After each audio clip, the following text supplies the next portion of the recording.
Bismillahirrahmanirrahim. Assalamualaikum warahmatullahi wabarakatuh. Selamat datang di perkuliahan Administrasi Pembangunan. Untuk materi kita hari ini tentang perbandingan antara administrasi negara dan administrasi pembangunan ya.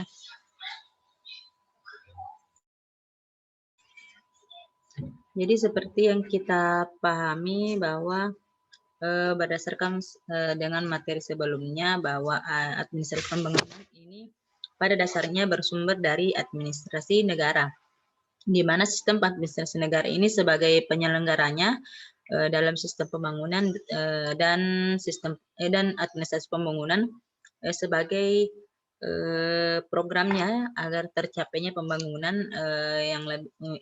yang lebih maju. Jadi untuk lebih memahami tentang administrasi pembangunan dan administrasi negara, kita lanjut ke pembahasan berikutnya. Jadi di sini perkembangan administrasi negara menjadi administrasi pembangunan, di mana ilmu administrasi negara di sini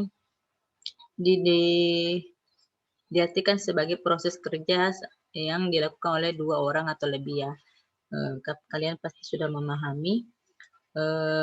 Dan munculnya administrasi pembangunan ini terjadi atas persoalan negara sedang berkembang NSB ya, yang terus mengalami kegagalan dikarenakan belum memiliki kapasitas atau tidak memenuhi untuk pengimplementasian bantuan luar negeri. Jadi pada tahun 1950 PBB mulai memberikan perhatian kepada administrasi untuk negara yang sedang berkembang dan menjadi momentum lahirnya administrasi pembangunan. Awal mulanya ini sepertinya adalah dari masa Perang Dunia Kedua ya, karena pada saat itu negara maju memberikan bantuan kepada negara yang sedang berkembang ya, agar negara tersebut dapat memihak negaranya dalam bantuan hal-hal di bidang politik, sosial, ekonomi maupun budaya ya, yang menjadi patokan daripada perkembangan pada saat pembangunan sedang lagi berkembangnya di negara-negara tersebut. Masuk ke perkembangan administrasi pembangunan, awal mulanya itu karena berasal dari ilmu politik, penggabungan ilmu politik dan ilmu ekonomi. Jadi, kemudian masuk ke ilmu administrasi, dan berkembang menjadi ilmu administrasi negara, di mana ilmu administrasi ke ilmu administrasi negara ini memasuki masa kritis tentang identitas ya, bagaimana pencarian teorinya tentang suatu ilmu pembangunan yang ada di sana, ilmu administrasi negara yang ada di sana, karena tahap ini masih banyak memiliki teori, tapi secara umum administrasi pembangunannya sedikit ya. Kemudian masuk ke fase kedua, kemudian administrasi pembangunan menjadi public policy ya.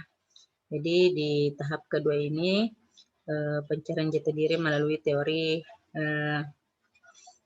administrasi pembangunan ya di sini, dan munculnya paradigma pembangunan administrasi pembangunan administrasi negara menjadi administrasi pembangunan, kemudian masuk ke pembahasan public policy, public affairs, dan public service.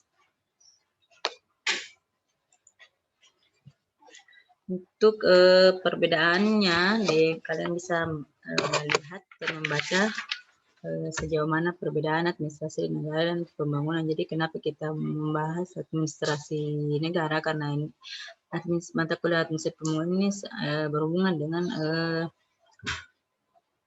status kita sebagai calon administrasi negara nantinya ya.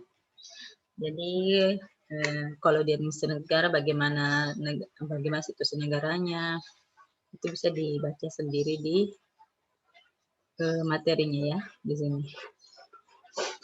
Oke, sekian dari saya untuk materi hari ini tentang perbandingan antara administrasi dan administrasi pembangunan ya. Semoga bermanfaat. Assalamualaikum warahmatullahi wabarakatuh.